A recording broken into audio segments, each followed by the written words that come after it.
YouTube ಚಾನಲ್ಗೆ ಸ್ವಾಗತ. ಮಹಿಳಾ ಮತ್ತು ಮಕ್ಕಳ ಅಭಿವೃದ್ಧಿ ಇಲಾಖೆ ಯಾದಗಿರಿ ಇಲ್ಲಿ ಖಾಲಿ ಇರುವ ಕೇಂದ್ರದ ಆಡಳಿತಾಧಿಕಾರಿ ಹುದ್ದೆಗೆ ಅಧಿಸೂಚನೆಯನ್ನು ಹೊರಡಿಸಲಾಗಿದ್ದು, ಈ ಹುದ್ದೆಗಳಲ್ಲಿ ಆಸಕ್ತಿ ಹೊಂದಿರುವ ಹಾಗೂ ಈ ನೇಮಕಾತಿಗೆ ಬೇಕಾದ ಎಲ್ಲ ಅರ್ಹತೆಗಳನ್ನು ಹೊಂದಿರುವ ಅಭ್ಯರ್ಥಿಗಳು ಅಧಿಸೂಚನೆಯನ್ನು ಸಂಪೂರ್ಣವಾಗಿ ಓದಿ ಅರ್ಜಿ ಸಲ್ಲಿಸಬಹುದಾಗಿದೆ.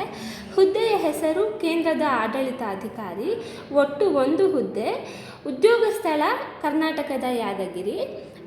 ಮಹಿಳಾ ಮತ್ತು ಮಕ್ಕಳ ಅಭಿವೃದ್ಧಿ ಇಲಾಖೆ ಅಧಿಕೃತ ಅಧಿಸೂಚನೆಯ ಪ್ರಕಾರ ಅಭ್ಯರ್ಥಿಯು ಯಾವುದೇ ಮಾನ್ಯತೆ ಪಡೆದ ಮಂಡಳಿಗಳು ಅಥವಾ ವಿಶ್ವವಿದ್ಯಾನಿಲಯಗಳಿಂದ MSW, masters in law, MSc home science or psychology or ಸೈಕಿಯಾಟ್ರಿಯನ್ನು ಪೂರ್ಣಗೊಳಿಸಿರಬೇಕಿದ್ದು, ಅಭ್ಯರ್ಥಿಯು ಕನಿಷ್ಠ 21 ವರ್ಷಗಳು ಮತ್ತು ಗರಿಷ್ಠ 45 ವರ್ಷಗಳನ್ನು ಹೊಂದಿರಬೇಕಿದೆ ಮತ್ತು ಅರ್ಜಿ ಸಲ್ಲಿಸುವ ಅಭ್ಯರ್ಥಿಗಳಿಗೆ ಯಾವುದೇ ಶುಲ್ಕ ಇರುವುದಿಲ್ಲ ಹಾಗೂ ಮಾಸಿಕ ವೇತನವನ್ನು ನಿಗದಿಪಡಿಸಲಾಗಿರುತ್ತದೆ.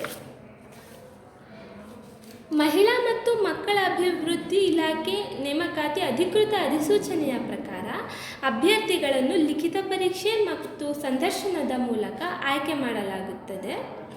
ಅರ್ಹ ಮತ್ತು ಆಸಕ್ತ ಅಭ್ಯರ್ಥಿಗಳು ಅರ್ಜಿ ನಮೂನೆಯನ್ನು ಮತ್ತು ಅಗತ್ಯ ದಾಖಲಾತಿಗಳೊಂದಿಗೆ ಈ ಕೆಳಗಿನ ವಿಳಾಸಕ್ಕೆ ಮೊದಲು ಅಥವಾ ಕೊನೆಯ ದಿನಾಂಕದೊಳಗೆ ಕಳುಹಿಸಬೇಕಿದೆ.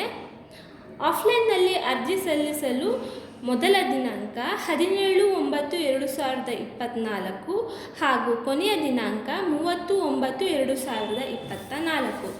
ವೆಬ್ಸೈಟ್ನ ಲಿಂಕನ್ನು ಈ ವಿಡಿಯೋ ಡಿಸ್ಕ್ರಿಪ್ಷನ್ನಲ್ಲಿ ಹಾಕಲಾಗಿದೆ. ಆಸಕ್ತಿ ಹೊಂದಿರುವ ಅಭ್ಯರ್ಥಿಗಳು ಈ ವೆಬ್ಸೈಟನ್ನು ಭೇಟಿ ಮಾಡಿ ಕೆಲಸಕ್ಕೆ ಅರ್ಜಿಯನ್ನು ಸಲ್ಲಿಸಬಹುದಾಗಿದೆ.